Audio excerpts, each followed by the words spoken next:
यदि आपको लगता है कि आपकी प्रार्थना ईश्वर स्वीकार नहीं करते, सुनते नहीं, आपको आपकी प्रार्थना के परिणाम नहीं मिलते, तो इस प्रसंग को ध्यान से सुनिएगा, यह आपके लिए है। हरे कृष्ण दोस्तों, मैं हूं अनुज शर्मा।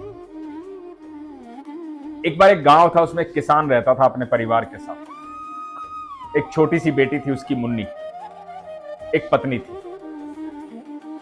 तो उस गांव में काफी अरसे से बारिश नहीं हुई थी। 2-3 साल बीत गए थे। जितनी जमा पूंजी थी सब खत्म हो चुकी थी। परेशानी का समय चल रहा था। अब बिना बारिश के खेत कैसे जुतेंगे, बीज कैसे बोए, कैसे फसल आए। किसान घर पर बैठा था, बहुत परेशान हो गया। ईश्वर से प्रार्थना भी की, लेकिन कोई असर नहीं। 2 साल बीत गए। परेशानी बढ़ती जा रही थी। परेशानी सिर्फ उसकी नहीं थी, परेशानी पूरे गांव की थी। पूरा गांव त्रस्त था, दुखी था। भूखमरी आ रही थी सूखा पड़ने के कारण। करे तो क्या करे। एक दिन किसान को एक बात याद आई। बात याद आई कि किसी ने कहा था कि बच्चों की भगवान जल्दी सुनते हैं। तो उसने सोचा कि ठीक है, आज मुन्नी को बोलता हूं, साथ बैठे पूजा करे, भगवान से प्रार्थना करे, हो सकता है मुन्नी की सुन ले। तो अपनी पत्नी और मुन्नी को बुलाया, अपने घर के मंदिर में बैठे भगवान से प्रार्थना करने लगे। मुन्नी से कहा कि मुन्नी, तू भगवान से प्रार्थना करना, लोग कहते हैं कि बच्चों की भगवान जल्दी सुनते हैं। तो मुन्नी ने कहा, हाँ बाबा, मैं प्रार्थना करूंगी, और प्रार्थना करने लगे। मुन्नी ने मन ही मन कहा कि हे प्रभु, आप तो सारी दुनिया को चलाने वाले हो। मेरे बाबा बताते हैं कि सारी दुनिया आपने बनाई है, आप कुछ भी कर सकते हो। आप किसी को खाली हाथ अपने दरवाजे से वापस नहीं भेजते। आपके पास सब कुछ है, सब कुछ दे सकते हो। तो हे प्रभु, मेरे बाबा बड़े परेशान हैं, पूरा गांव बड़ा परेशान है। मेरे गांव में बारिश कर दो ताकि हमारी फसल हो, भूखमरी दूर हो, ये सूखा खत्म हो।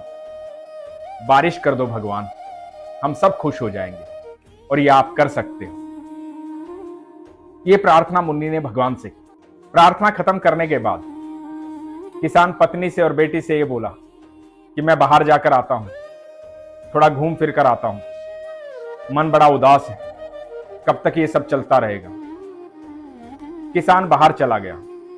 थोड़ा ही दूर गया था, मुन्नी भागी भागी पीछे आई। उसके हाथ में एक छाता था। मुन्नी ने कहा, बाबा, आप बाहर जा रहे हो, छाता तो आपने लिया नहीं। तो किसान ने कहा कि बेटा, छाता किस लिए चाहिए। मुन्नी ने कहा, बाबा, अभी प्रार्थना की है ना भगवान से, भगवान को कहा है ना कि भगवान बारिश कर दो, भगवान सब कुछ दे सकते हैं। तो अभी बारिश हो जाएगी ना बाबा, छाते की तो जरूरत पड़ेगी ना, तो छाता लेकर जाओ, क्योंकि बारिश होने वाली है। किसान अपनी बेटी को देखता रह गया। उसे गोदी में उठा लिया, उसके माथे को चूमा, और मन ही मन सोचा कि प्रार्थना तो मैं भी कर रहा हूं इतने सालों से, पर विश्वास नहीं था जैसा विश्वास मेरी बेटी को है। दोस्तों, प्रार्थना तो हम सब करते हैं, हम सब मंदिर जाते हैं, हम सब पूजा पाठ करते हैं। सारी दुनिया जो है वो प्रार्थना करती है, लेकिन खाली प्रार्थना से कुछ नहीं होता। यदि आप ईश्वर के पास जाते हैं तो विश्वास भी तो रखिए। वो विश्वास होना जरूरी है। मैं हमेशा उसी विश्वास की बात करता हूं। आप जब ईश्वर से प्रार्थना करते हैं, चाहे घर का मंदिर हो, चाहे मंदिर हो बाहर, चाहे आप कहीं भी प्रार्थना करें, और चाहे मंदिर ना भी हो, आप खुले आसमान के नीचे भी प्रार्थना करें, आप कहीं भी प्रार्थना करें, कहीं भी ईश्वर से बात करें, लेकिन आपका विश्वास होना चाहिए। यदि विश्वास नहीं होगा तो प्रार्थना कैसे फलीभूत होगी। यहां देखिए, मुन्नी को कितना विश्वास था। मुन्नी को भरोसा था कि मैंने भगवान से मांगा है तो बारिश आ जाएगी, और बारिश आएगी तो इंतजाम करना पड़ेगा, इसलिए बाबा को छाता दे दिया। और जब बाबा को छाता दिया, बाबा ने गोदी में बच्ची को उठाया और बारिश आ गई। ये विश्वास होता है। मैं सच कहता हूं, जीवन में कभी हारिए मत, परेशान मत होइए। आपको लगता है ईश्वर आपकी नहीं सुनता है, तो जांचिए अपने आप को, परखिए अपने आप को, क्या आपका अपनी बात पर इतना विश्वास है जो आपने ईश्वर से मांगा है?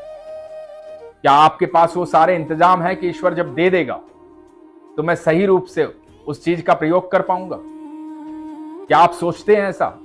यदि आप सच में जो प्रार्थना करते हैं और उस पर विश्वास रखते हैं तो दोस्तों इंतजाम कीजिए, क्योंकि आपकी प्रार्थना पूरी होने वाली है। ईश्वर आपको देने वाले हैं। बस विश्वास को कायम रखिएगा, विश्वास को कभी कमजोर मत होने दीजिएगा। और जो लोग ये कहते हैं ना कि ईश्वर मेरी सुनता नहीं है, मैं सच कह रहा हूं, यही सबसे बड़ी शंका है। जो विश्वास करते हैं उन्हें शंका नहीं होती है, वो इंतजाम करते हैं। जो ईश्वर से मांगा है उन्हें पता होता है कि उन्हें मिलने वाला है, वो तैयारी करते हैं उस चीज की। तो तैयार हो जाइए, विश्वास को मजबूत रखिए, अपना ख्याल रखिए। हरे कृष्ण।